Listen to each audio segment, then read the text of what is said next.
I have 8 pages of notes, Tori. I have 9 pages of notes, Zoe. Yay! We overachieved. Hello, clowns! Welcome to the circus! I mean, that's how it feels today. Today's been wild. Am I on the right page? Yes, that looks purple. Yeah, it is purple. Okay. Purple would not just be me. Pop culture updates. Go. Your husband's back, right? From the war? Not yet. No, not yet. Okay. No. Not till June. Oh, dang. I thought it was... June or July. J-Hope is back. Okay. Mm-hmm. Nice. Mm-hmm. I found a new K-pop husband to add to my... Your male reverse harem. Yes. GOT7 just had a comeback, and I've fallen hopelessly in love with JB. I don't know how, because he's one of the 3 people in that group that I actually was able to identify for a long time. I've been listening to GOT7 since I got into K-pop. Only knew who 3 of them were. Because they left JYP around the time I was getting into K-pop, and so I was just like, oh, well, they're never having another comeback. I can just vibe to the music and don't have to learn any names. Yeah. And I just sort of picked up 3 over time, because it's anyone who's ever read any fan fiction with a party knows who Jackson Wang is. Bam Bam speaks English, and JB was the leader, so I knew which one he was. Sadly, I did not know who the American was. There is an American. Oh. Oh. T? Okay. His name's Mark, I've learned. Well, I knew there was a Mark, but I could not tell you which one he was. Hello, Mark. Hi, Mark. I know which one you are now, I think. As long as nobody changes their hair for a minute, I know who everyone is. Proud of you. Thanks. So proud of you. My new vocal stem is, you must bounce on it! Crazy style! I say it way too often and it bothers me just a little bit. But I'll just be in my office working on this junk. Welcome to the novel, guys. Tori's got 1 more page over me. Yeah. Congratulations. She's queen boss today. I say the most words. Probably all the same words, because we tend to share similar brain patterns. We haven't been doing questions for this book series because it's just us getting our thoughts out. I think mostly because we've read it before. And also the book's so long. It takes me so long to get through it. But I talked about Tamlin and Feyre's relationship. Same.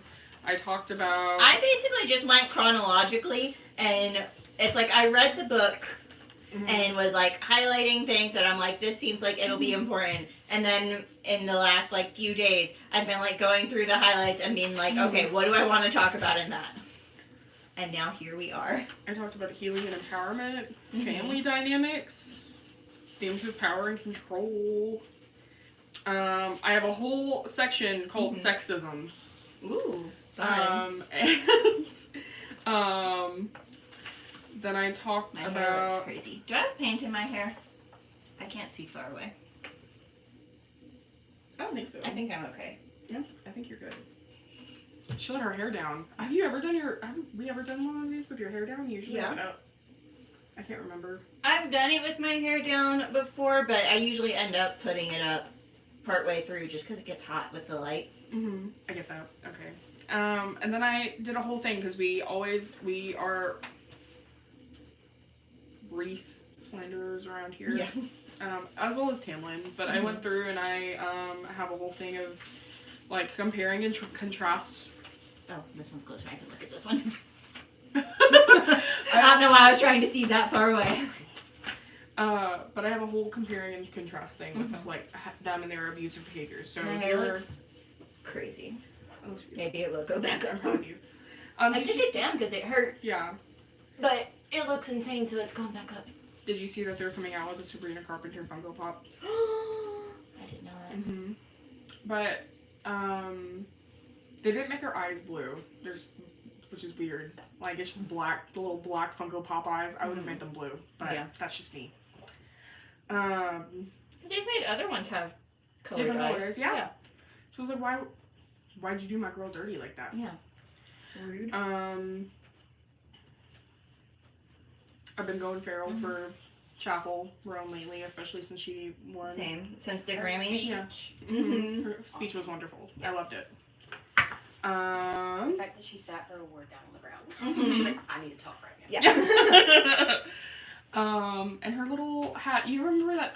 It was that meme on TikTok where it was the little clown guy with the really pointy hat, and it'd be like, and she like her trying to find her seat and stuff. Reminded like I saw somebody use that sound. It was like with her in the hat. It was very nice, and the fact that she had 4 outfit changes that night with makeup was crazy. But Slay Queen, love that. What does that say? Can't read that far away. Oh, so. They want to get in the live. No! Sorry. This is for the girlies only. Get out of here. For those of you just joining us, because it looks like a lot of people are popping up over here, we are here to talk about A Court of... Which one is this one called? Wings and Ruin, I think. War and Ruin? Wings and Ruin. Something. Whatever book 3 is in ACOTAR. This is the 3rd one, right? How long have we been here? I'm so tired. The pink one. Yes. A Court of Wings and Ruin, I'm pretty sure. The one before the Christmas one. Yes. Which is the one we're reading this month. Yeah. That I have not Mr. Starlight. Yet. I haven't either because it's so short. I'm like, I can get to it. It's okay. I've got time. I don't know why I say that. I say that every time. Wait until the last minute and you're like, oh! Yeah. Jump scare. It'll be fine. It's snowing. It's Christmas. What do we need to say? Also, welcome back to TikTok. We're glad you're here. We love you guys. We're glad we're able to be here again. The VPN was not going to work. We were scared. Yeah. I literally still have, because I have not gotten around to putting it in the drive, every single TikTok we've ever made on my phone right now. Good Lord. How do you have that much space? I had to buy some. It's fine. Reimbursement from the shelter right now. Mandy, to save our content here. I downloaded that app called Faves 2 weeks before and was trying to save all of my collections because I was like, I'll wait until the week before and I'll do that. And then the person who owns it, because I didn't realize it wasn't a big company, it was just like this person who like has all of their stuff in a basement somewhere and is just doing this for like funsies. They were like, yeah, we're turning off the ability to save collections, and so you have to go in individually and save all of your videos. And I was like, one of my folders has 3,000 videos in it. What am I gonna do? I was flipping out because I was like, how am I gonna be able to look at my scrapbook stuff now? Yeah, it was I was spiraling for a little bit. Robbie, so crazy. He was like, are you okay? And I said, no, I'm going to lose all of this because you can't even get into the app anymore. Like, once they've said you can't get into it. So, like, I'm sad. Yeah. But I guess that's my fault for waiting till last minute. But they were like, sorry, not sorry. Ha, ha, ha, ha, ha. Like, I did the whole save your data thing that I saw going around. But then it's like the Saturday that it went away.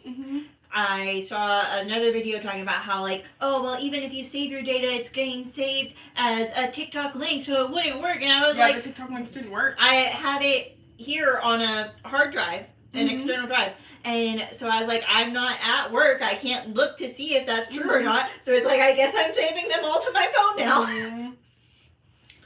It was stressful. Crazy. I didn't enjoy it. It was like the apocalypse, and then 12 hours later, it's like, here you go. But, like, all of our stuff...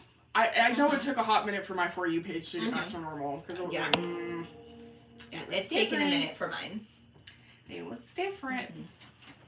I'm gonna be honest, I did cry a little. Not because I was just like, oh, I'm so glad TikTok's back. I couldn't live without TikTok, but I was like, it was more like an angry cry. Yeah. It's like, I was relieved it was back, but it's just like, are we serious? 12 hours? I agree. I was very upset about it. It's fine. It's not fine. No, it's not. The government. I'm just gonna accept. But I can't say too many things because then I'll get in trouble. Okay.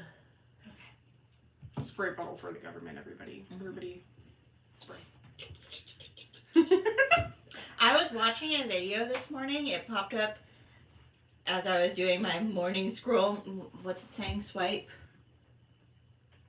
Okay, I guess it's done telling me to swipe.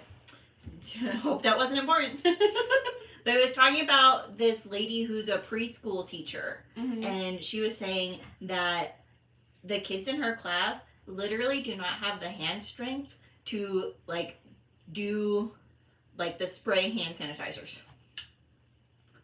That it's like they can't color for longer than a minute at a time because their hands hurt and they literally cannot do it. And they can't like sit up at their desk. They're like leaning over all the time because they don't have the core strength to do it. Like wow. Their entire class. That's crazy. That's crazy. Like, what is happening out in preschools, y'all? What are y'all doing to these children? We talked about my kids, because I go out and do Boys and Girls Club, and how they've been, like, just the level of, like, things that they try to pull. I can see why there's a teacher shortage. Yeah.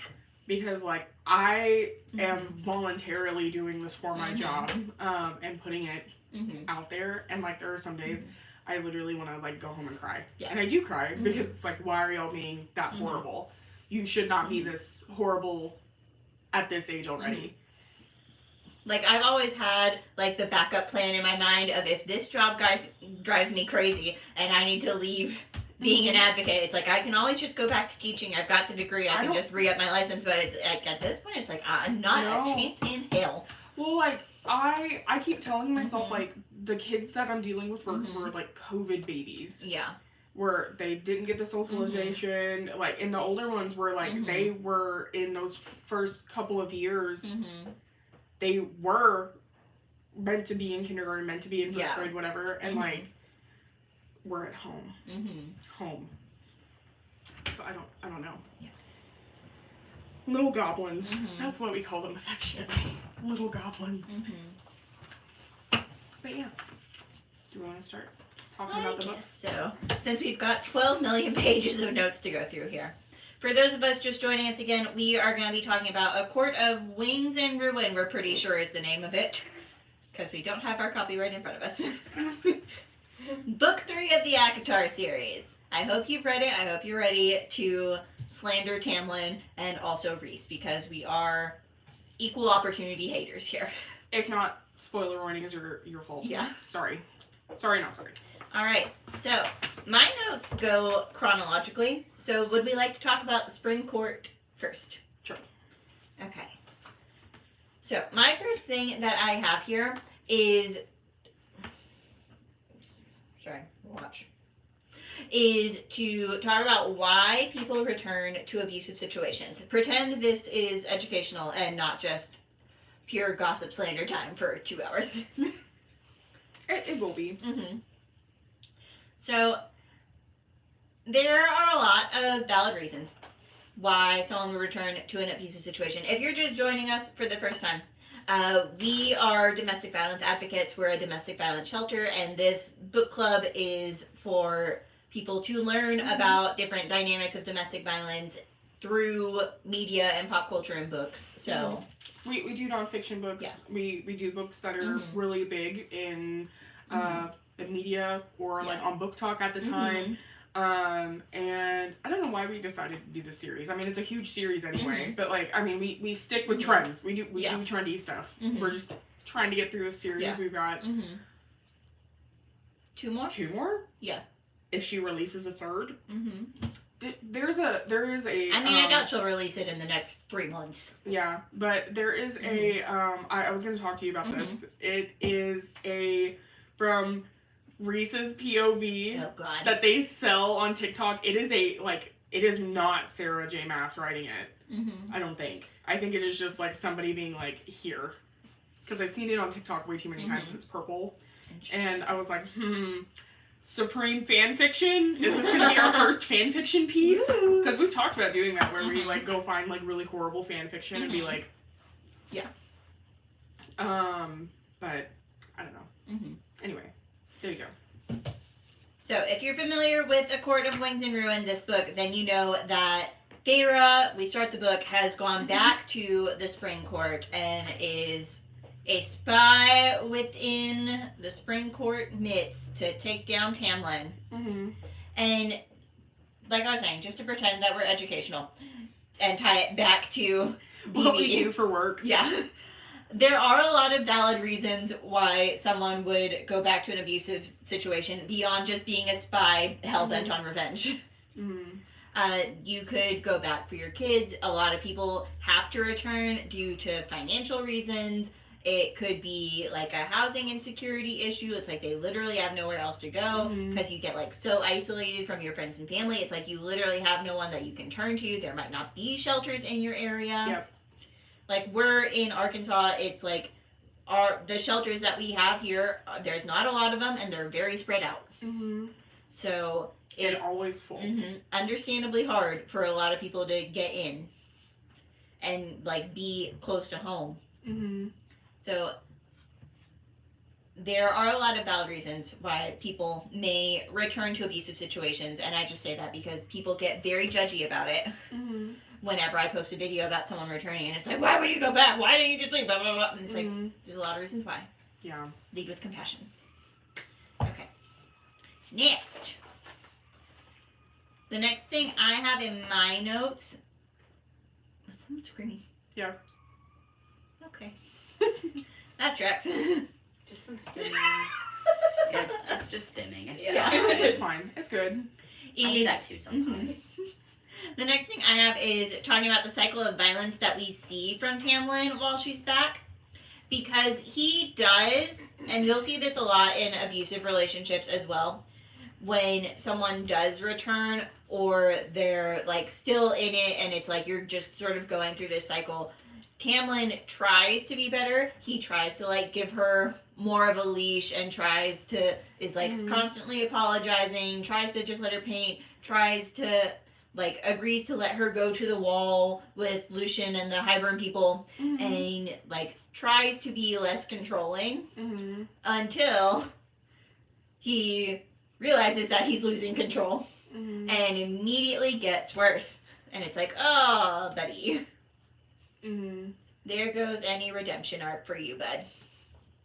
Not that he really deserves it. It's like, if we're talking about someone who's an abuser, it's like, just becoming full villain tracks. Him and his tan lines from wearing the mask, because you cannot tell me he does not have those. It's karma. You're being rude. Being mean. Yeah. I don't know. He is so just like just all of the leading up and like the him trying to force himself to be a better person for her. Yeah. With the emotional stuff and like the isolation that he does, like really it leads her to have so much like psychological issues. The like anxiety and panic attacks that we see in like the previous book that like Rhys goes and saves her and everything, and then like just all of this stuff because she still has issues. She still like very much has like what we would call like PTSD because of like the things that she's experienced, and like we see that with because of Tamlin, like what he did to her family, like which I'm sure we'll get into that later. Like all of these girls because of these like ancient fae have severe trauma. It's like, oh, okay, Pookie, you're okay. We're good. I'm gonna keep putting you in these situations so you can get this information and do stuff for me, Feyre. Thanks. Love Rhys. Here you go. Like, no. Bless you. Bless you. Do it again. Third time's a charm. Maybe this again. But they're just, I don't know. I mean, Feyre does heal a little bit, but it's manipulatively healing. And so, like, I mean, she's fully aware of what she's doing, but, like, also, Feyre uses Lucian while she's here a lot. And it's just like, why? This man has been through a lot. Don't do that to him. Yeah, that's farther into my notes. Next, I have the symbolism of the flowers at the Spring Court and how that's like a symbol for abusive relationship because it's like so perfect on the outside, but she talks about how when she goes back to her old room that Tamlin destroyed, that like even though it had only been a few months, the vines and the thorns had like completely taken over the room and destroyed it and made it unlivable. And it's like that's very much a symbol for domestic violence, because a lot of relationships, like, you do not see it unless you, like, know the signs, or if something happens that you're, like, able to catch. And so many people are just like, I had no idea they were like that. They seem like the perfect person, blah, blah, blah, blah, blah, blah. They seem like the perfect couple, until suddenly it's like everyone's dead. And it's a Nightline episode. And it's just like, the symbolism is nice there. Good job, Sarah. I have a lot of issues with Sarah, but I'll give her that one. Okay, were you as annoyed as I was how when Farrah's telling them about her time in the night court, she got so offended that Tamlin and Lucien thought Rhys would rape her when they literally watched her drug and sexually assault her every night for months? It's like, I was reading that both times I read it, and I'm just like, that is really not that much of a stretch. It makes sense why they would think that, though. Yeah. And I'll get into that when we get to that point. Thank you for the hearts. Thank you. Whoever that is. We can't read that see far away. It's so far but away. Thank you. But I'll get into that, because I did a whole thing about it, and just how Rhys is also a piece of crap. Yeah. I've got plenty of that in here. But like, I don't know. I think it's because it's almost like they're trauma bonded, and he was like, let me tell you the horrible stuff that happened to me. Yeah. Here you go. And like, okay, I get that, but you need to also see that he is a piece of crap. Yeah. Like, he's really not any better. It's like, now that I love him, I can completely forget how he assaulted me for months at a time.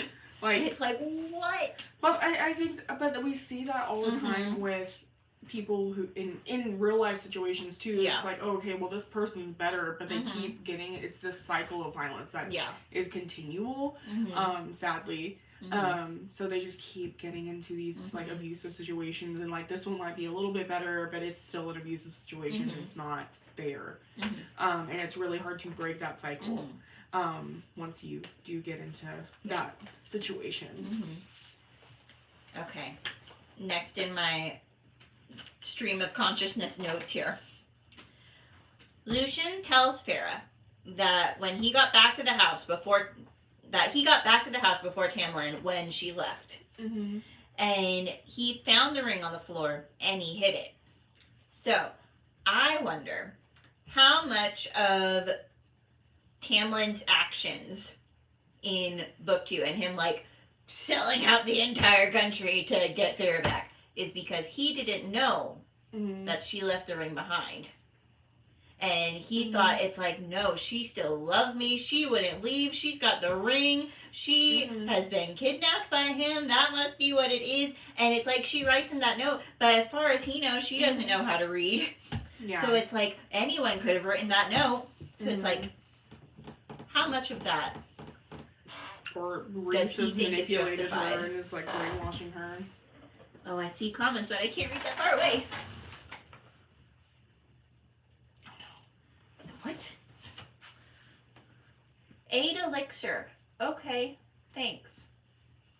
I don't know what that means. I don't know. Okay, well, cool.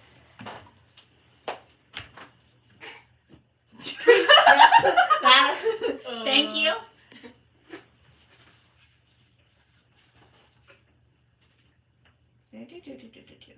I don't know, because like Lucien, like, it doesn't justify what he did, but it's like, no. So like, I really can't. I don't know if I can fault. Maybe I can. Okay, so like, I don't know, because they are friends and everything, and like Lucien does see like stuff going on. He's not dumb, but like, I don't know. I don't know if I feel bad for him or not. Yeah. I'm on the fence about it. I mean, I wasn't asking the question of like, do we feel bad for Lucien about it? It's like, Lucien made his choices. Yeah, but he did make his choices, but I don't know if I can like, at first, because like I can get being like, okay, like you've been through a lot. We've all been through a lot. I'm gonna go hide this to spare your feelings. But it's like, when you're saying, let's sell out the entire country, I feel like that's the point where you should be like, hey, actually, bro. So he should have said something. Yeah. But, you know, you know how men are with their buddies. Ugh. What was I saying here? Trying to understand my nonsense.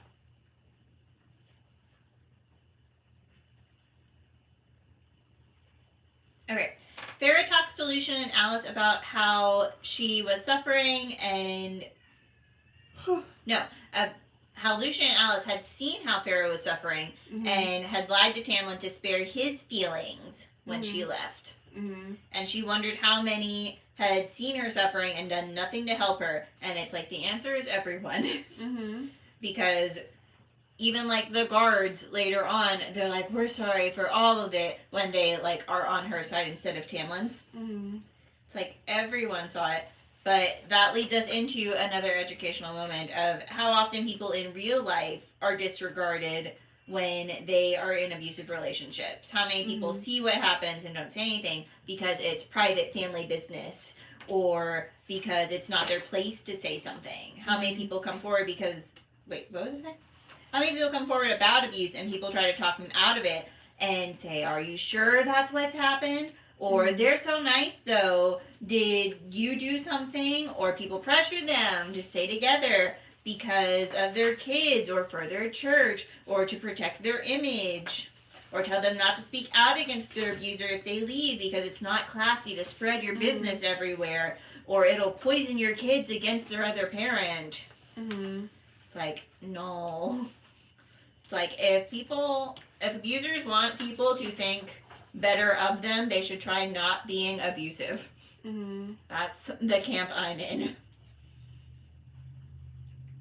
Oh no, I totally agree. Like, the bystander effect is one of those things that I think people struggle with so badly because they think, like, oh, somebody else is going to say something. Yeah. And that is not the case all the time. And it doesn't matter if somebody else has already said something, you can still already say something. Yeah. Like, you're not going to get in trouble. Like, if Tori saw something as we're doing something and I saw something, I'm not going to get in trouble for calling the child abuse hotline when Tori already has. If anything, that's more helpful because it's more people seeing something. That gives them more incentive to go actually do something about it. Exactly. But my whole thing is, like, see something, do something. Like, it's better to be safe than sorry, even if it ends up being nothing. If you see something, you should always do it. You are not going to get in trouble for being proactive with your stuff and being genuine. Now, if you're just calling to be manipulative and to, like, try to get somebody in trouble when they're really, that's when you're going to get in trouble if it comes out. But, like, if you're being genuine in the stuff you're doing, you're fine. And I think so many people just have this misconception, if this isn't what I think it is, they're going to get in trouble, but that's not the case. That's not the case. Yeah, the worst case scenario is you are supporting someone who needs your help. And they, like, aren't interested in it. Or it's not what's happening. I don't know what I'm doing anymore. I'm really tired. I think I went down one track and then skipped to another track entirely halfway through. I was like, wait, what am I saying? Thank you I can't see who that is, but thank you. Yeah. Best case scenario is what I mean. Yeah. You help someone who needs it, and worst case scenario is that's not what's going on, and it's like you just seem overly concerned. Okay. Good Sorting out the thoughts. Good job. Okay.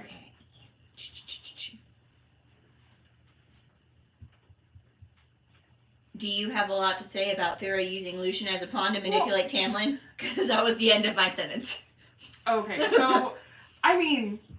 She does. She does use him. And the being... Because it does have this, like, sexual air to it. Yeah. It's like, why are you doing this? Like, but she's constantly used that way. She was that way in the last book. Like, because she's... Y'all, these... men in this book are hundreds and hundreds of years old, and we have talked about power imbalances so much here. They are hundreds and hundreds of years old, and they're looking at this 18-year-old like, ooh. And she's been so conditioned at this point to feel like to use her body, and it's like the only real way that she is able to get what she wants. Because even in book 1, like when she's still human, before we get into Prithian, it's like the only time she is getting any kind of like comfort is when she's sneaking off with what's his face, the former boy. Yeah, any kind of attention because her family ignores her.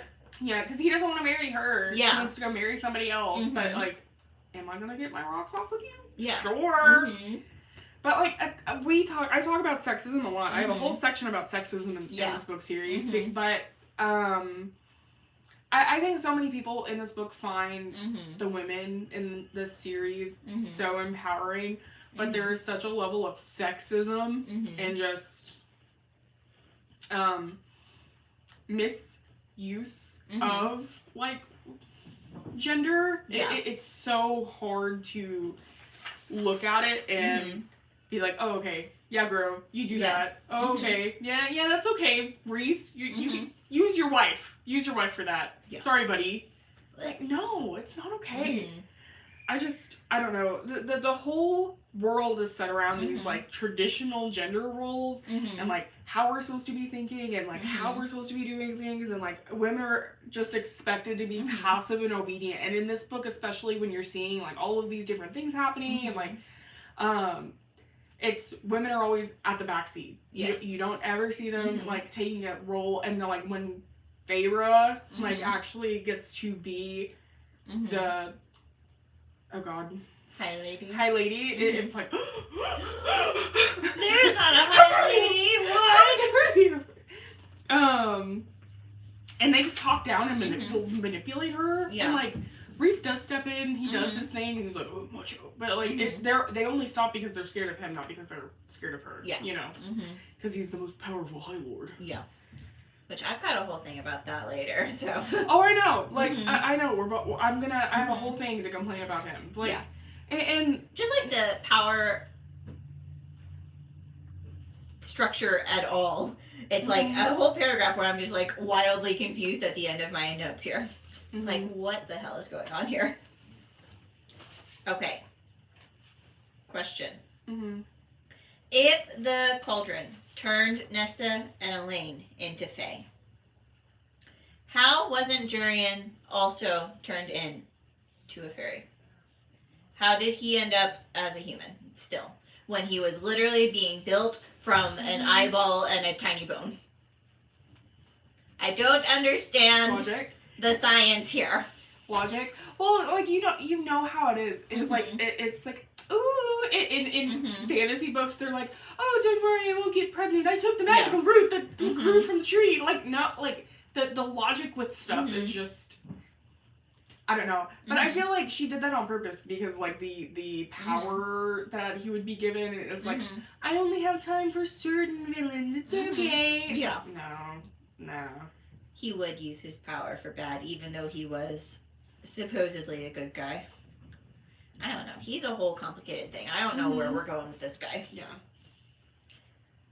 I have the ethics of Feyre manipulating Tamlin and his abusive need for control into abusing the guard, sacrificing others to make the court fall. It seems out of character, given that we've established how deeply empathetic she is. It's like, yeah, she's willing to, like, get revenge on Tamlin because he hurt her, but it's like, to get the guard involved, it's like, what is happening? Well, I think part of that is, like, I mean, going through things changes you as a person. Yeah.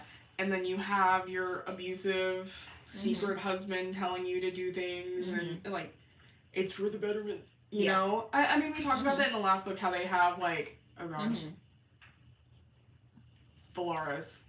They have Valaris, and then there's the rest of the Night Court that's literally suffering, and they're super sexist, and, like, they literally mutilate people. Yeah. And it's like, that's how it is! I mean, that's how it is. It's okay. It's just a little abuse. It's okay. But, like, no, Valaris, that's where we keep the good people. Yeah. That's the good people. That's where the good people come out.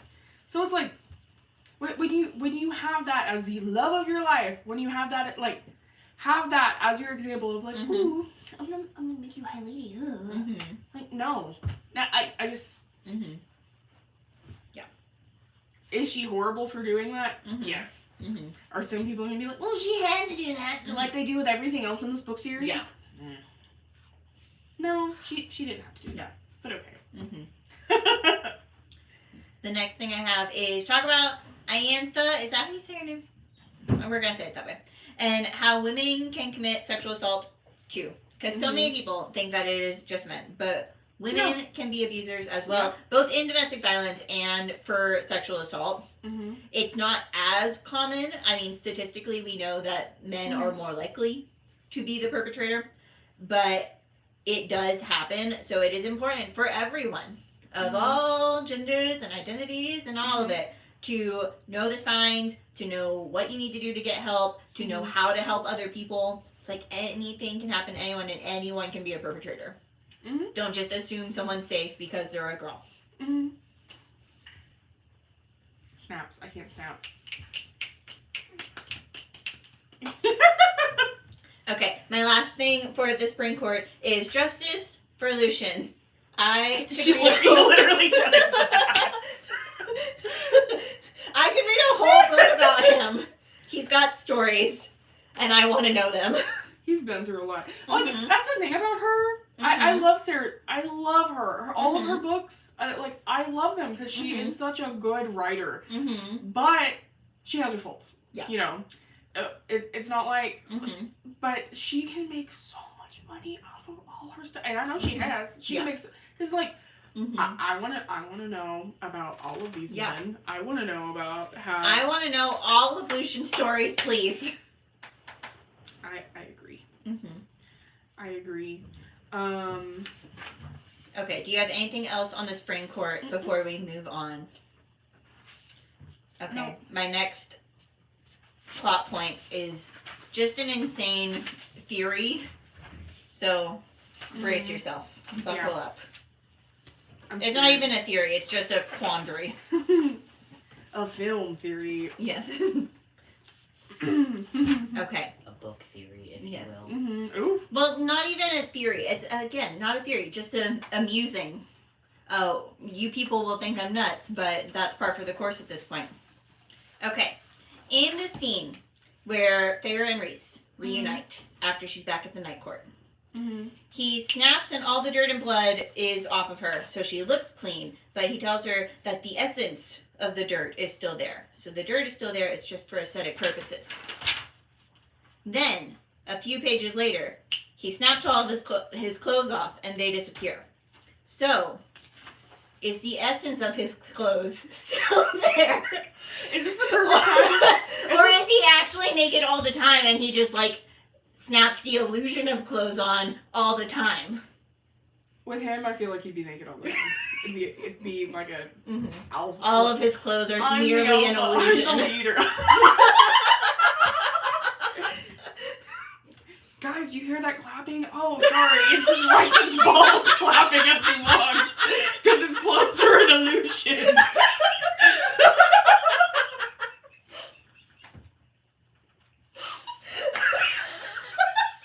I'm surprised I said that. I'm sorry. That'll get clipped and put on all the sides.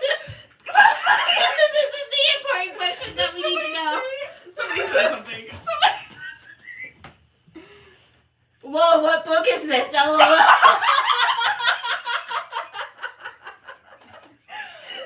To our credit, we have book 3 of the ACOTAR series. Court of Wings and Ruin. I think this is the perfect time to say what our other advocate Sheila said. Yes. Sheila, you should know, is one of our other advocates here. And how old is she? She's in her 70s. She's in her 70s. And she loves reading our book club books along with us. And her commentary, I promise you guys, we are going to get a brain rot video with Sheila. I will literally pay her. It to happen. She was texting me the other day, and she has made it to book 5 now. And she texted and she's like, you know, Sarah J. Maas would have an excellent career in softcore porn. Just out of the blue, and it's just like, what? I mean, she's not wrong. She's not wrong. But at the same time, it coming from Sheila is just... when we get this woman in a video, she might be behind the camera. Just imagine a nice old lady. You know, put Sarah J. Maas. She's wildin'. She wildin'. But like I can't not agree. I get it. Yeah. I need to make sure to ask her if she thinks he's just got the essence of clothes on all the time. Or if they're on an illusion. It's an illusion. It's an illusion. Probably. Seems like something he would do. Honestly, like, I just... Because he's so just blatantly, like... Let me see. Like, I'm going to dress you in this little thing and I'm going to paint your body. Yeah. Don't worry, girl. Daddy Rhys is got you. Don't they make love? It's this book, right? They make love in the sky. Or is it the last book? They, like, run around. They're, like, straight up. No, am I thinking of it's the next one. Is it the next one? I think it's the next one. Aspen, have you read this book series? I can't remember which book it happens. But they are like, he can fly. Okay, guys, he can fly. They end this book with them, like, flying around, and she's literally in lingerie. And I'm like, that's a bold choice, given that you're the queen of the land. I think it's that then. I think that's what I'm thinking of. Because it's like, but they insinuate have sex, like, while they're flying. They do I think have it's sex. the next book, though. Okay, but they have sex while they are flying around in the air. Over their city. Imagine. And, like, people know, it's like, most of the city does not have wings. It's like, it's really just Cassian, what's his name? Azriel, Rhys, and Farah are the winged people. And it's just flying around. I wonder who that could be. It would take so long to put 2 and 2 together there.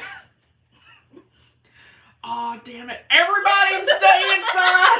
We don't want to stay inside. Cover the children's eyes.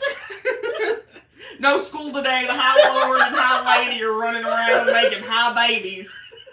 Puts a new definition to the Mile High Club, if you know what I'm saying. I mean, your theory, I think that proves your theory right there. The illusion of clothes. But they don't...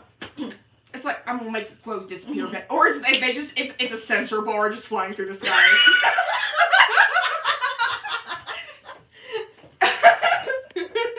What is this black box? Flying over the city. Redacted. Anything that's like not sexual that they're saying, because you know Rhys would say something nasty. You know, because he's nasty. Yeah. He would say some nasty stuff, and you just hear, "Oh, Farah, oh my God, that's." As the redacted flies by you, they're just in the middle of the courtyard. Big redacted cube. It's like, guys, it's okay. They have a High Lord anonymous group where they can like go and, guys, today they were on top of my roof. I tried for 3 hours to get them off and they could not go. We all know what's happening in the redacted cube. If you have been personally victimized by the redacted cube, you may be entitled to personal compensation. The High Lords are the reason why we all have to carry umbrellas, especially late at night.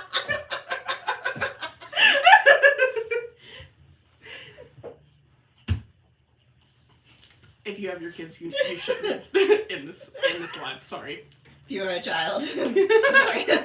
You shouldn't be here. You said redacted. You said beep beep. It's fine.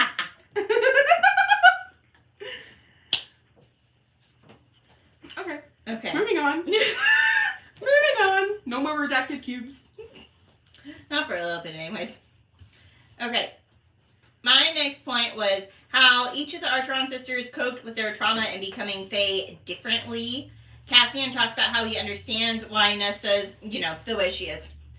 He says, and I quote, "She was violated, her body stopped belonging wholly to her, like the trauma of sexual assault." Tying it back to education once again. Which, like, Cassian and Azriel, I'm like, what are you doing? Like, why are you here? Yeah. How did you end up the way you did? Many questions. Okay. The next one is another crazy quandary. Elena just goes freaking crazy. Yeah. But I'm like, what? Why did the other two not go crazy like she did? I mean, they both kind of like, they both have their own things they're dealing with. But we see Feyre just like, I'm okay. I'm good. I mean, after her wild depression, but that I feel like was more being like under the mountain and the trauma of that, as opposed to like becoming Fae. But like, Elaine literally is freaking out. She's like, I can hear the worms crawling in the dirt. I can hear your heartbeat from across the house. Yeah, and it's like, so my thing is though, is it like, because in Twilight, you know, it's like, do y'all just like learn? They say they learn to block it out, but do you though? Yeah. Because does ADHD, is that a thing? Because they're making it sound like you just permanently block out anything you don't want to hear. My thing is though, with the huge redacted square flying through the sky, are you telling me that they can just turn it off and just not focus on that? I don't know. Yeah. Because Elaine's just going crazy all the time. I'm excited for Elaine's book too. I need that to be the next one. Okay. Time for pitches. Alright. My next thing is there's a scene where they're in Amron's apartment and everyone hears the book talking. What I want to know, Sarah J. Maas, is if the book is written in this ancient language that only Amron knows, how is it speaking English? And everyone understands what it's saying. Explain yourself. Fantasy logic. Yeah. Have we decided if Feyre's a good painter or if it's just really bad they humor her? I don't know. I feel like it is intended to be that she's good, but it's funnier to think about that she's not. Like it's just stick figures. Yeah.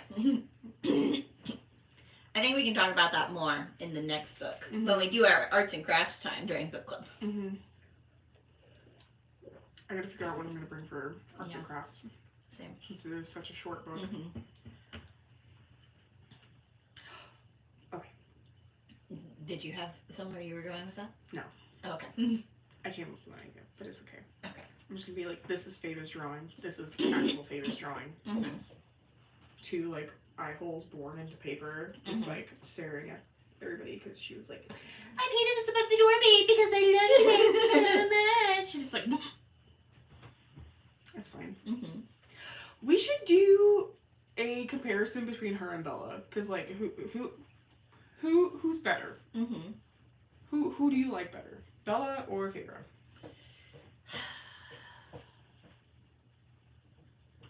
I mean, I think Feyre, just because we've got more material at this point, but it's a pretty rough competition. Because, like, the more I think about it, and I think it's because, like, all of a sudden Twilight's popping up on my page because they came out with that Twilight thing. And then there's that, like, song that's like, I want you in my room. It's so good. I love that song on TikTok. But, there's Twilight all over my For You page right now. And I'm like, this is literally it. Because I can't help but compare Bella and Feyre and Rhys and Edward. Yeah. And it bugs me. A lot. Because I'm like, oh, no!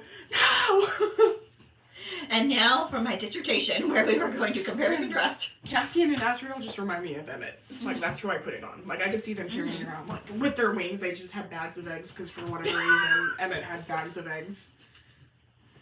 But, yeah. Tracks. Okay, my next little note here is Feyre's power that she gets from the other High Lords. They are also scared that people will come after her and really, like, there's so much conversation about it, and really all that it leads to is this kind of spat at the High Lords meeting, and then it ceases being an issue. So do we think this will become a larger issue in whatever books come next? Because it wasn't really an issue in 4 or 5. I'm sure it will, though. And, like, because I know a lot of people have said there's going to be a major character portrayal in the next book. But a lot of... Oh, what's her name? Which one? It's Rhys's cousin. More. A lot of people think it's going to be more. Yeah. I mean, all the groundwork is being laid there. Yeah. I would not be at all surprised. Mm-hmm. We'll see. Just tell me what you're gonna do, Sarah. Write your book, ma'am. Please. I don't know, as soon as we finally get there, we're gonna be like, okay, here's his next book, and then like a month later, it's welcome back to Court of Thorns Services. Yeah. Part 99. Okay, my next little point here is Farrah gets really nervous that Rhys will be upset with her the first time she like really pushes back against him when he insults Nesta at Amren's apartment. Because she's like, oh, I can't believe I spoke back to him. And he's like, that's fine. Who cares? And especially since she was perfectly entitled to do so because she was defending her sister. I put down, talk about healthy communication. It's good. Yeah, but like, there's times where he doesn't like it either, though.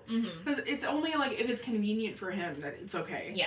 And it makes me mad.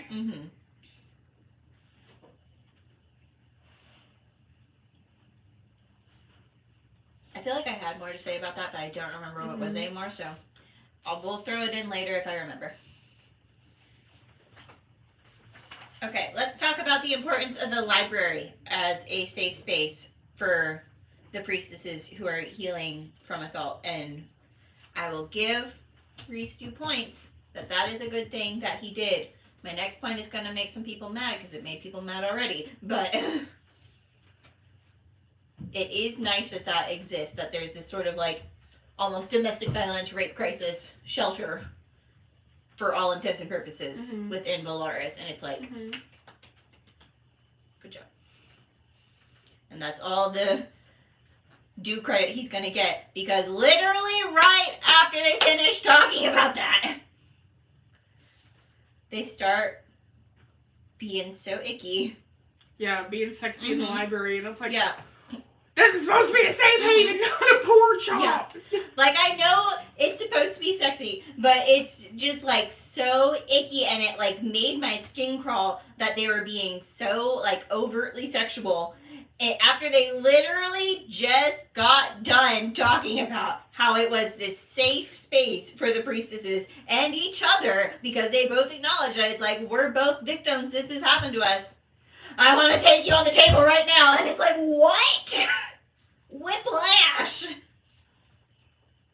It's icky. Yeah. But it does make it very clear. And I don't know if that was intentional. What I want to know, Sarah J. Maas, is like, were you writing this to be like sexy in the, as Sheila would call it, softcore porn genre? Or was this supposed to be like a sign of how they use sexuality? Because I feel like it very much is, as a way to like cope and to distract themselves from like the trauma that is like stirring up within them. It's like, serotonin. She's a very good writer, so I could see if. I don't know how much credit to give her for this. She's gonna hear us say that, and she's like, I totally did that. Yeah. That is exactly what I did. No. It was on purpose. And like, no, I don't think that was, though. Like, because she is a wonderful writer. But do I think, because there are, like, plot holes and, like, stuff like that in this story, and, like, things that she does that just does not make sense. So I'm just like,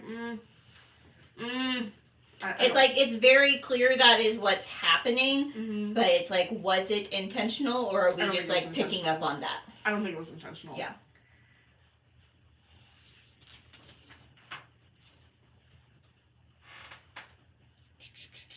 We can skip that one. Do you think, and this might be jumping ahead a little bit, spoiler alert if you've not read any of the books. We know that the bone carver, that like what Farrah sees is her future child. Do you think, because she has a baby at the end of book 5, it's gonna freak her out one day when her baby looks and sounds like the bone carver when they're of the age that she keeps seeing it? Because honestly, that would kind of freak me out. Wait, though. Isn't the bone carver, it's presenting as a boy, right? And then she ends up having a girl, doesn't she? Does she? Doesn't she? I don't remember. We'll find out in a couple months. Do you remember? I think she ends up having a girl. I think it is a girl. So I don't think that would be a thing. Mm-hmm. But if they have another child, we can't say that. Will they though? It is explicitly said that the child they're looking at is going to be their future child. It's like a vision of their future child. Because she was meant to, like, die, right?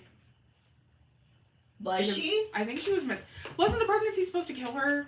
So, like, what if they, like, because of what they were able to change, it changed the course of the future, but the bone carver would know that, wouldn't he? Because he's all-knowing. Yeah.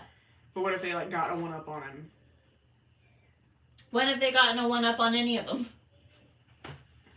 I don't know. That's what another one of the things here is that they... But I think the baby ends up being a girl. Okay. I think. If they have a future child later on and it does end up looking like the bone carver, would it freak you out if you were Farrah? Well, I only see it as a little one. It would freak me out. Like, at that moment, I'd be like, okay, we're going to go lock you in a tower for a bit. You're probably going to end up turning into the bone carver part 2.0, but, like, I can't look at you right now. Yeah. Because you're being creepy. Mm-hmm. It's like, that would be real weird. Advocating for locking babies in towers.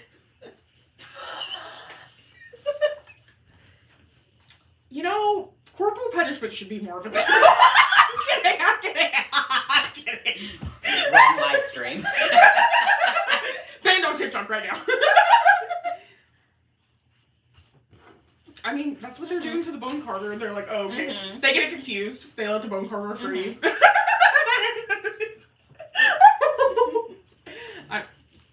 I need to go to jail. That comment was for me and me only. Sorry. You let your inside thoughts outside. Sometimes those intrusive thoughts just get the better of you. It happens. Okay, my next query.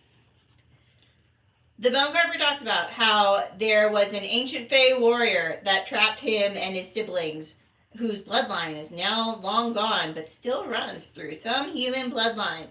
Do we think it's the Archeron sisters and it's all going to tie back eventually? Probably. Yeah. Because she's like that.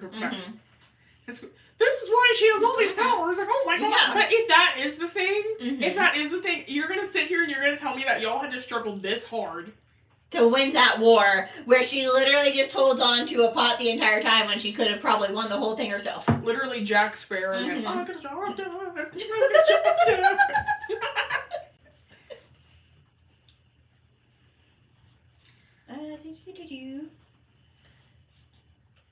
I have the ethics of mind reading again. We talked about it a little bit last month. How she's just like constantly up in other people's heads, and she talks about how she feels bad about it, but it's like, do you? Because you keep doing it. But okay, here's my thing though. If you had the ability to do that and to look into some people's heads, would you not though? I would. So like, that's my thing. Like if I could know what's going on, if I could spend 5 minutes in my husband's head, I would. I'd want to know how that man functions every day. That hamster on that hamster wheel is running. It is doing a 5K every 2 seconds. I would want to know how it works in there. Yeah. Would I be scared? Would I come out a different person? Would it be like I've been through a war trauma? Probably. But I'd be happy to do it for 5 minutes. So I get it, being like, oh, I feel bad. But like, intrusive thoughts. Same. Me too, kid.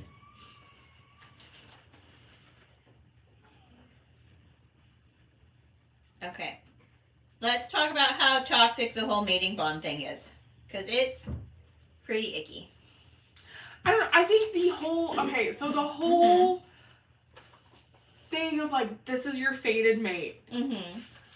I think the whole idea of that sprouted from, like, you think you were so unlovable, or, like, you have not been shown true love your entire life. And so thinking that there is somebody out there that is absolutely perfect for you, and you are going to be the absolute, like, perfect person with them, and they are going to love everything about you. I think the idea of that comes from, like, really, really hurt people. That whole line of thinking, or, like, the... anything like that. Like, I've read other books that, like, you have fated mates and stuff like that. Yeah. And like, it can be done very well, but at the same time, there's that whole trope of like, oh, but the fated mates are bad, and you can reject them, and you can really hurt. Like, And it's like something Rhys talks about too, and like he and Farrah talk about it. It's like Tamlin's parents weren't good for each other. Rhys's parents weren't good for each other. It's like they were mates, but it's like they weren't a good match. He even says it's like it's probably something like just like from a biological standpoint of like what's going to produce strong offspring. But it's like mere breaths later, Rhys talks about how even if you reject the bond, there'll still always be a tug, and the women can ignore it, but the males, it drives them mad, and then they murder all these people, and it's just like, whoa. Love that. Even if they reject the bond, they see her as belonging to them. Which is so gross. But and on the continent, there are territories that believe the females literally belong to their mate, and it's just like, what? It's like fantasy blue balls. That's another quote that's gonna get clipped. We love clipping the most outrageous things. Listen to us talk about softcore porn for 5 minutes. Yeah. And fantasy blue balls. But like, I don't know. I think the whole idea of like fated mates and like mating bonds and stuff like that, and anything that's like this is like,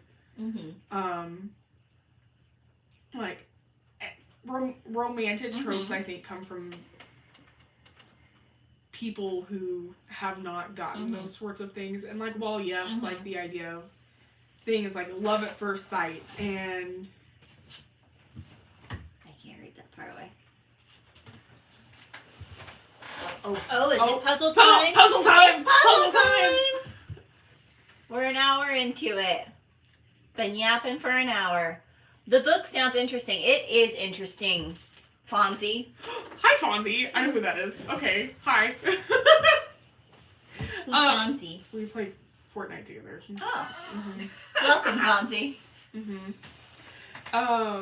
But I think those come from very sad places, and like people have like built them up so much because like love at first sight can be turned into something very toxic very quickly. Like the whole idea of we fell in love so fast, and it's okay then, we're marrying each other after a whole week, and like ooh, age gap, ooh. No. Like, I get it. Do I read those books and am I like gobbling them up like a little demon? Like, yes. But like, I also realize that like that is not a healthy thing. And I think that's the issue with like so many, because so many teenagers, like this is their first like, spicy book.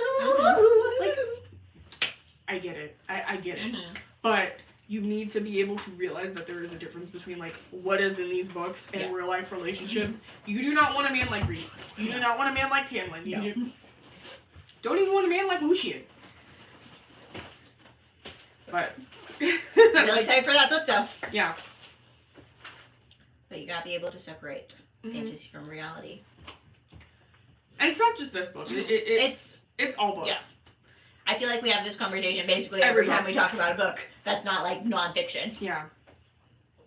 Even then though, when it's a nonfiction book, when we're like, this man is a piece of crap. Yeah. Why are you, what are you doing?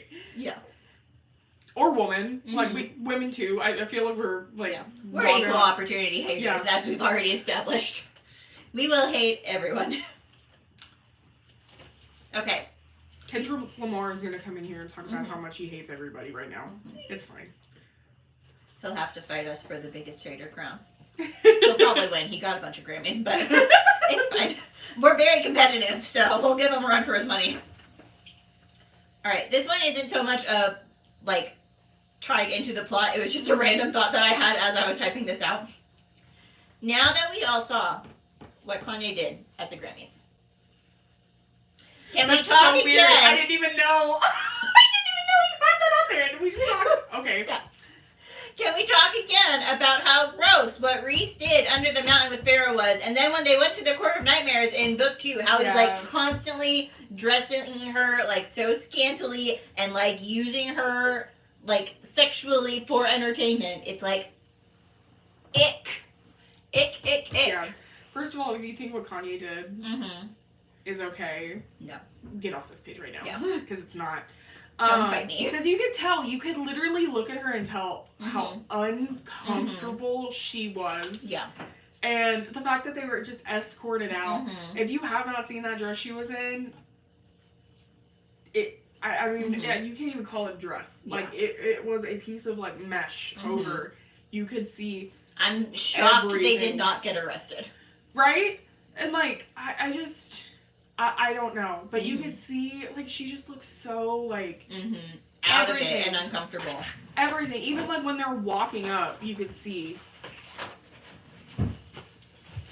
Yeah, she was very uncomfortable, and for him to think it was okay was wild. And, like, he posted, like, pictures after, like, this is what this was, and, like, blah, blah, blah. Like, no, you can't justify that. Yeah. Like, you've proven time and time again that you were, like, a toxic, abusive man. Because, like, wasn't he dressed, like, as a bush outside of Kim's apartment at one time? And, like, just all of these different things that he proves time and time and time again that he is this gross, manipulative person. Yeah. So, you think that's not okay, but you're gonna see what Rhys did and be like, well, he had to do that. Yeah, he was trying to protect her by making her be practically naked in front of everyone and, like, touching her sexually. No, and, like, I'm gonna pay you so I can make sure no other man touches you. Yeah. No. That's not hot, bestie. No. You're not being, oh my god, he's so protective. Yeah. No. It's icky. No. You're gross. Oh my god, we're gonna get so much shit for that. You compared Rhys to Kanye! I can't believe! I mean, I'll clip that bit too and be like, here you go, people. I love lighting a fire and just walking away from it.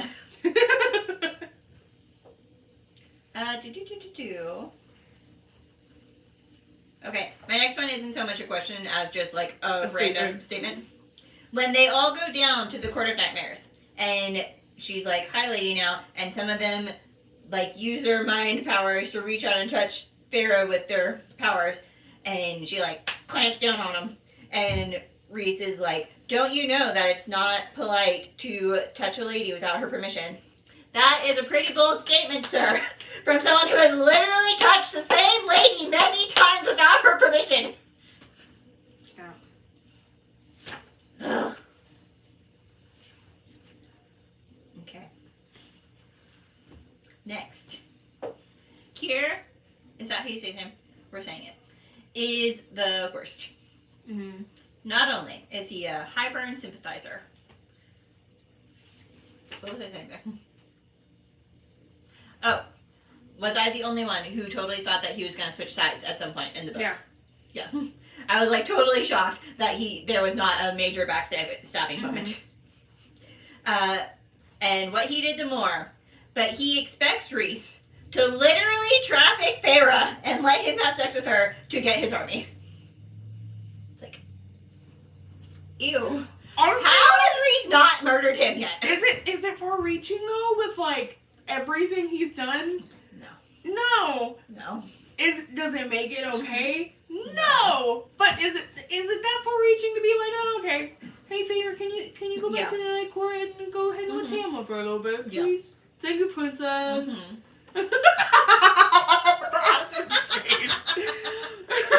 Princess, can you do this for daddy, please? I'm waiting. I'll make you fly, I'll make you hydrated sweats. Thank you. Love you, princess. Can you talk in that voice all the time? Forever. Have you heard the e-girl voice I can do? No. Do you want to? Sure. Let me get to a relevant thing and I'll do it, because I'm going to do it now. A relevant thing? If I do it now, I'm going to cackle and it's not going to be good. What was I saying here? I got it. Okay, The cameras are off. Oh, that looks like it's to Lisa. Will you take that bag of clothes? I think that's for her. Oh, I love her. My bestie. Oh, no, She she looks very so well might cute. wander back here. I hope she's She read probably will. like ACOTAR. Okay, when Kier leaves the meeting, he says that one of the other lords is having difficulties with his daughter again, and he requires my assistance. Which means that he's definitely doing, like, the same toxic, abusive shit that he did to Moore. And Rhys claimed to be above all the violence and awfulness. But it's like, you have literally had centuries to make change. Yeah. Why, if you're so powerful, why has the change not happened yet, sir? I mean, he's supposed to be the most powerful High Lord, but no. And it's like, yeah, they have this thing that they rule themselves, but it's like, you set limits with them all the time. You walk in there and you scare them all the time. You set boundaries all the time. Why are we not setting limits about, like, hey, stop. Are you in charge or aren't you? He's not. He's not. Him and his fake clothes. His fantasy blue balls.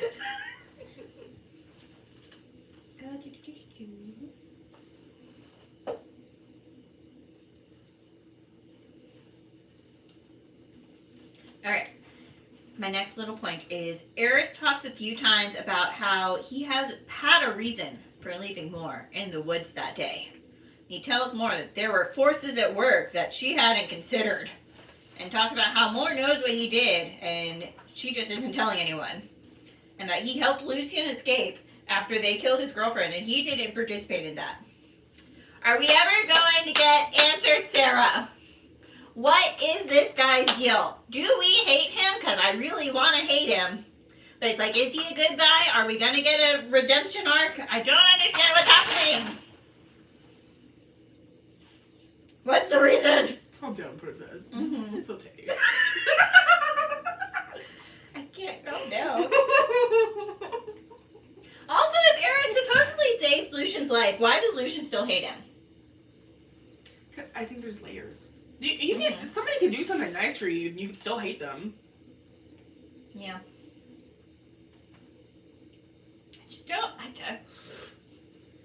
I just want clear explanation. Like, okay, what's that actor? He did Braveheart. Did you put in Braveheart? The dude who plays Braveheart, he's also in The Patriot. What's his name? That actor?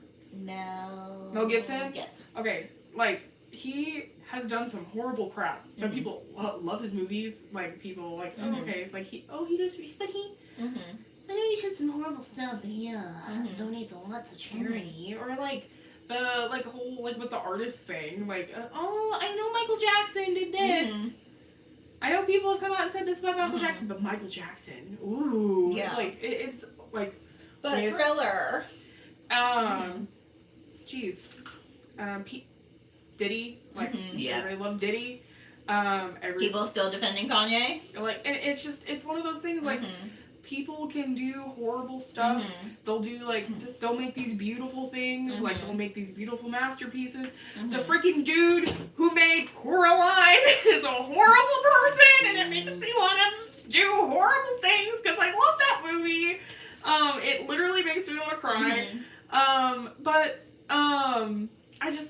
don't know, like, people can separate things and compartmentalize things, and is that okay? Should you be able to hold these people accountable for all of their actions and be able to, like, cut these pieces of them out? I don't know. I wish you could just cancel somebody fully, but, like, and still hate them, but, like, I don't know. Does that make sense? Did my train? Yes. What's that? What did you say? We need one of those things that reads out the comments. Like, it's they have like that. Why am I so blind? It's like the good doesn't outweigh the bad. Excellent point, Fonzie. Good job, Fonzie. Okay. Moving into being annoyed about another thing. Can we talk about how unhealthy the more Azrael thing is? Like, she knows that she will never be with him, but she just keeps leading him on indefinitely for centuries. Keeps letting him get close and then pushing him away, hoping that he'll figure it out on his own. And it's like, nobody should have to come out before they're ready to come out. That's not what I'm suggesting. But it's like, at least just tell him no. Say, no, I'm not interested, and put the poor man out of his misery. Because it's like, just like, this is so much worse to just keep letting him act like this. Mm-hmm. And then, during that meeting, when he sides with Rhys instead of her, and she gets so butthurt about it, but like she expects him to be loyal to her, even though they literally just threw a whole fit at Farah a few chapters earlier about how she's their high lady now. They can't possibly betray her. They're so undyingly loyal to their high lord and high lady. But it's like, then what would you think was going to happen more? Make up your mind. Which side? I should have put numbers. I don't know what I am anymore. Yeah, oh, yes, okay. My next point. Elaine is talking to Cassian, and she talks about how he snapped your wings, broke your bones, and he says, it'll take more than that to kill me, and she says, no, it will not. So clearly, she's having one of her psychic moments before they realize that she's psychic. But, in the final battle, like, yes, the king, like, jacks up his wings real bad. Yeah. But he doesn't die. So is that Don't tell a me different Stop it. future? Was she seeing that, or was she seeing something else? I don't know. I mean, that's kind of like the bone carver thing. Mhm. Like, maybe they changed it enough. Maybe. Or maybe it's all going to come back, like you said, and it's going to be like, okay. Yeah. Poor Cassian and those wings. Keep getting ripped to shreds.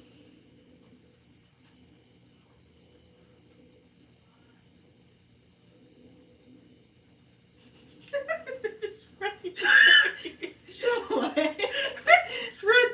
Those damn ravens show up. It's why I have my big gun. What Zoe was just saying. Farah and Nestor are finally making some progress on fixing their relationship. And then those damn ravens show up. It's just they're never going to get a chance to be friends. I don't think they ever will. I think it's like, oh, we'll tolerate you. You were allowed to the cookout, but no, we're not doing anything. Yeah.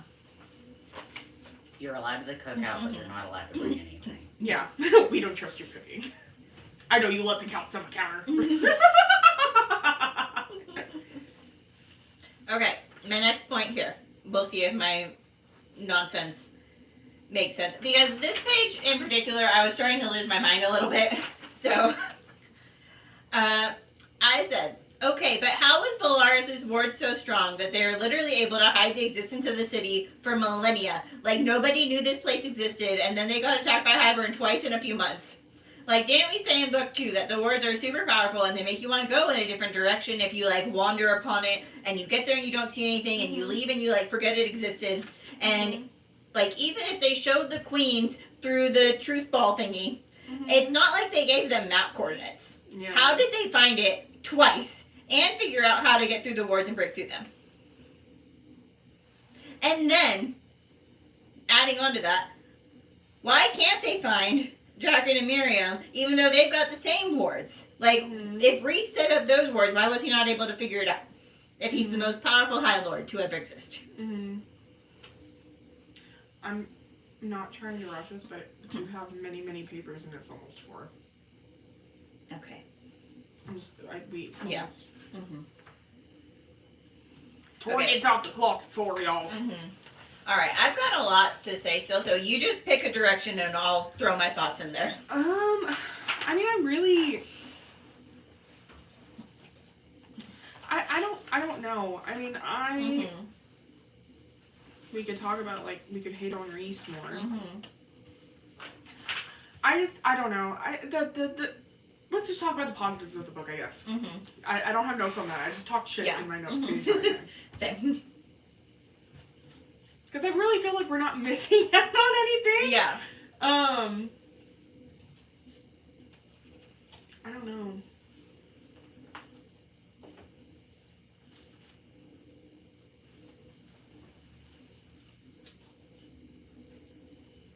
Let me read through your notes and I'll see. Okay. Let me skim and I'll pick.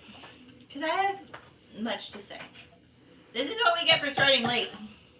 The first time we actually have a lot to say. Okay. Yeah. Okay. We're fine.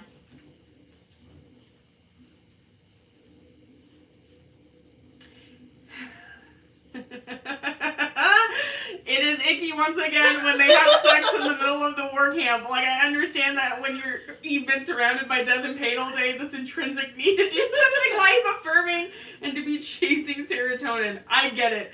But the quote... Read it, Zoe. We need to clip this for the internet. His growls of pleasure filled the tent, drowning out the distant cries of injured and dying. Life and death hovered so close, whispering in her ears. Make me want to vomit through my eyeballs. Are you Jennifer Coolidge? Makes me want a hot dog real bad.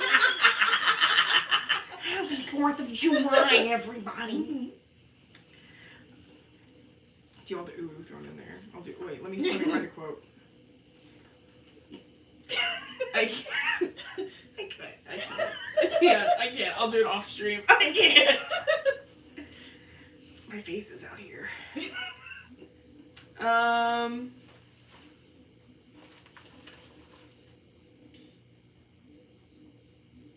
Before, I will give Rhys credit where it's due. Before meeting, when Feyre is having trouble sleeping, he wakes up and lets her talk it out. That is good. Mm-hmm. He has a few solid moments that we will give him credit for, even though most of the time we've got a lot of beef with him.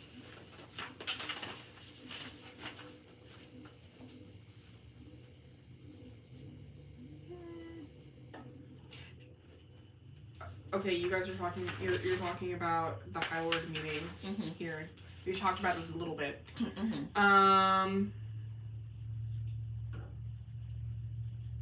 Tamlin says it's so easy for you to call me a monster, despite all I did for you, for your family. Bro, you literally abused her. No matter buying her things or doing nice things will make up for abuse.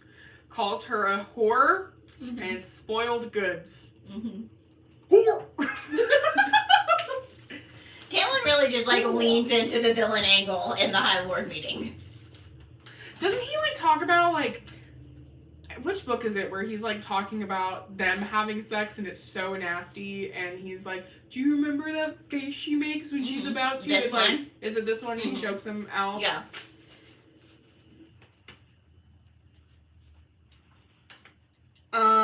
A bird of flame and a lord of fire. Are they laying the groundwork that Lucien and Vasa are going to get together because that's arguably the most amendable course for him to get a happy ending because I'm Team Azalaine. Yeah. Same. I'm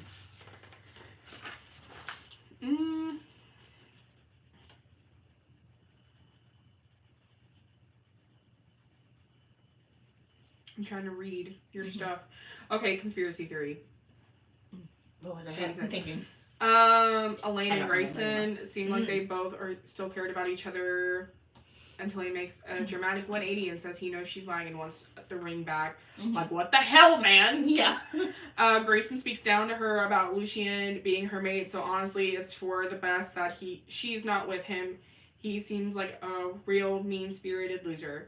Then he gets so pissy about giving the ring back. What an asshole. You're hating on Grayson, okay. Elaine is obviously devastated. At this point. Conspiracy theory. What was I saying? I don't remember anymore. This will be a major hurdle in the Elaine Lucien story. Dun, yes. Dun. She is so devastated and traumatized by this that she will be afraid to trust and pursue anything with Az, out of fear that love will be able to compete with the mating bond. Well, that's what he said. Yeah. So she'll try to make things work with Lucien and then find herself drawn to Az. It will get messy. It will be fantastic. Okay.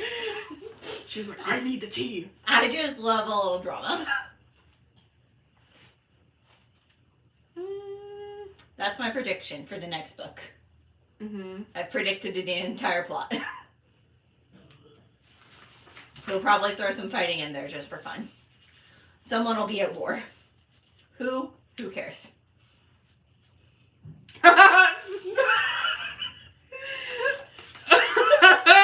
Tory, you're going off about Az and how much you love Az. Well, he hasn't done anything to piss me off at this point yet.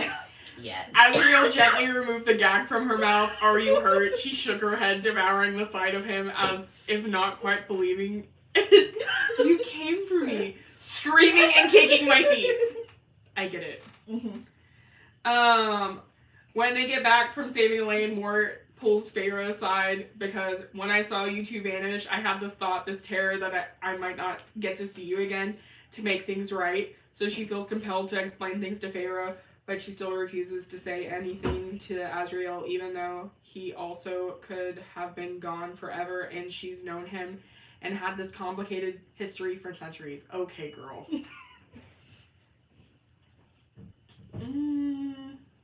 Imagine pining for somebody for 500 years who you see all the time.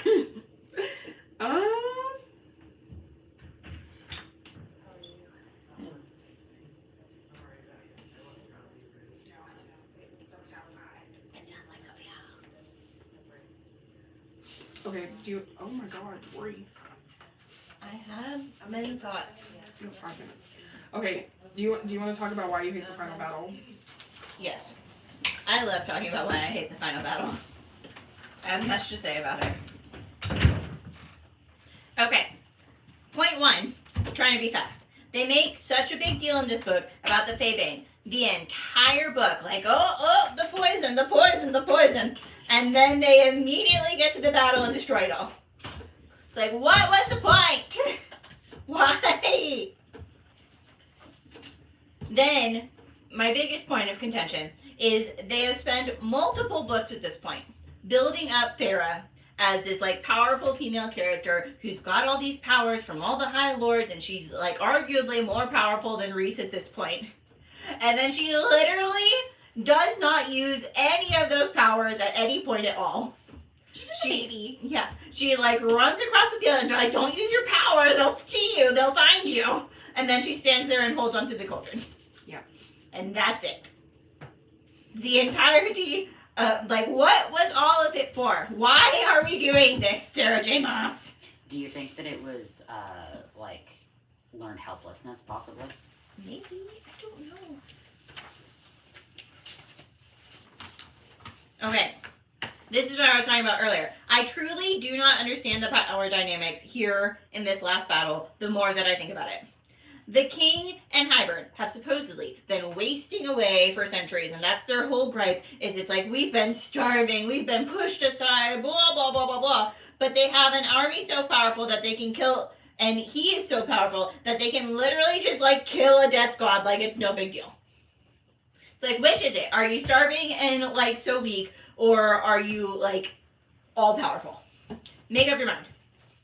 But also, Rhys is the most powerful High Lord to ever exist. So is he more powerful than the king or less powerful than the king? Yeah, so it's like, why can't you kill him?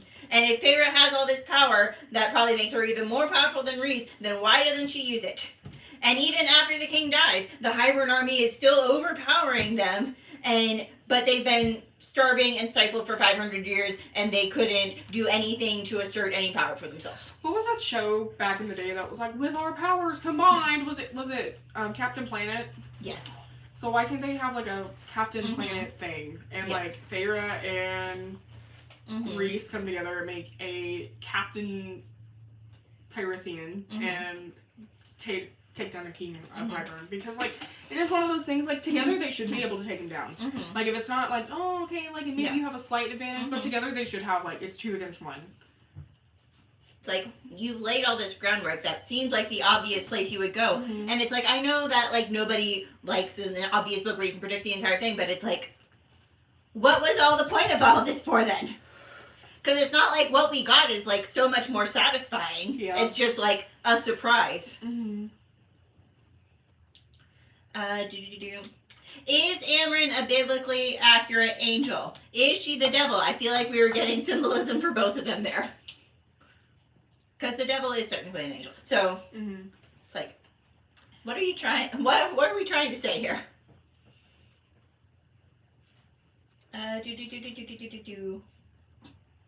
When Feyre remakes the Cauldron, she says, I thought about the spell Amryn had shown me. If I changed one small thing, the spell was in a secret language that only Amryn spoke. How did she know what to change? What are you talking about? It's annoying that we built up Feyre as this strong female character, and she's going to remake the Cauldron and save the day, but she's only able to remake it because Rhys helps her and literally gives up his life to save the day. Mm-hmm. So it's like, are you so powerful? Are we breaking the tropes, or are we having the boy save everyone again? It's the boy. Yeah. It's the boy. Oh, my final crazy theory. Okay. Earlier in the book, or maybe book 2, I don't remember which one, Rhys talks about how when, like, he killed Tamlin's parents and Tamlin killed Rhys's father, that, like, they were together when this happened, and they, like, both saw each other, like, gaining the powers of the High Lord. And they're like, well, we felt their powers transfer to us, and it was this moment. Where did Rhys's powers go when he died? When does she find out she's pregnant? She finds out she's pregnant in the next book, or? Well, she finds out she's pregnant in book 5. Oh, okay. They, like, but I mean, next book, she's like, oh, I'm ready to get pregnant. Yeah. Because she's like, not pregnant in this book. Timeline-wise, because I haven't read. She is not pregnant in the next book. Yeah, she doesn't get pregnant until the next book. How long is it? Like, I'm asking, like, it's in her. It's in the egg. I don't know. Where did the power go, Sarah? Rhys's blue balls. Probably.